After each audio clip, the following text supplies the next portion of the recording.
आपका स्वागत है द टॉकिंग टेल में। आज की कहानी एक ऐसे राजमहल की है जहां पिछले 200 वर्षों से कोई जिंदा नहीं बचा। एक ऐसा ब्रह्म राक्षस जो सिर्फ खून की तलाश में जागता है। राजस्थान के एक दूर दराज गांव में एक पुराना सुनसान राजमहल खंडहरों में बदल चुका था। कहते हैं ये महल रानी चंद्रकांता का था, जो 200 साल पहले एक रहस्यमयी आग में मारी गई थी। उसके बाद से वहां अजीब घटनाएं होने लगी। हर वो इंसान जो रात में महल के अंदर गया लौटकर कभी नहीं आया। गांव वालों का मानना था वहां ब्रह्म राक्षस है। इस अफवाह को सुनकर विक्रम, एक यूट्यूबर और हॉरर व्लॉगर, अपने दो दोस्तों राहुल और श्रेया के साथ उस राजमहल में रात बिताने का फैसला करता है। शाम 6 बजे तीनों लोग महल के अंदर दाखिल हुए। महल अंदर से बहुत बड़ा था, लेकिन दीवारों पर खून जैसे धब्बे और छत से लटकती जालियां किसी खौफनाक इतिहास की गवाही दे रही थी। श्रेया को महल के एक कोने से किसी महिला के रोने की आवाज आई। जैसे ही उसने मोबाइल टॉर्च उस दिशा में घुमाई, एक काली परछाई दीवार में समा गई। विक्रम ने कैमरा चालू किया और कहा, अगर आप कुछ देख या महसूस कर रहे हैं तो हमें जरूर बताएं। लेकिन कैमरे में अजीब सी गड़बड़ होने लगी। फ्रेम काला हो गया, मगर ऑडियो में किसी के सांस लेने की आवाज साफ सुनाई दे रही थी। कोई पीछे है, राहुल कांपते हुए बोला। जैसे ही विक्रम मुड़ा, एक लंबा काला आग की लपटों जैसा चेहरा लिए एक साया उनके ठीक सामने खड़ा था। उसकी आंखें खून जैसी लाल थीं। तीनों किसी तरह भागते हुए महल के तहखाने में पहुंचते हैं, जहां दीवार पर संस्कृत में कुछ लिखा था।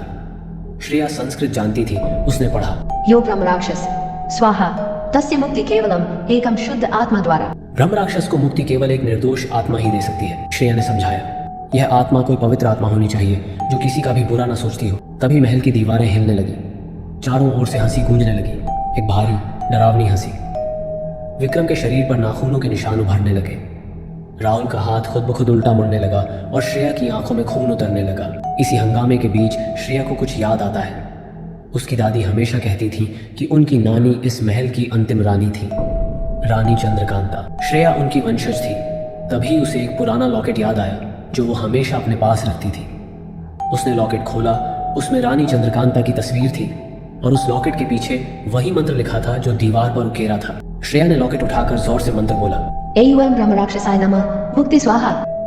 एक तेज चमक के साथ सारा महल कांपने लगा। हवा में चीखें गूंजने लगी। ब्रह्म राक्षस सामने आया। उसका असली चेहरा बेहद डरावना था।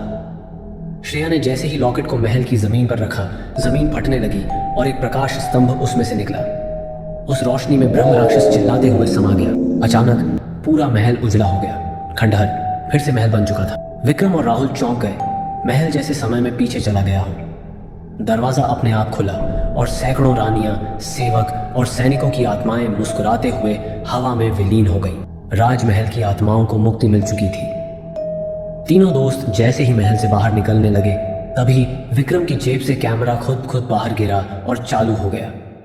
उसमें सिर्फ एक लाइन दिखी, ब्रह्म राक्षस तो गया, पर अब तुमने जो दरवाजा खोला है वो कभी बंद नहीं होगा।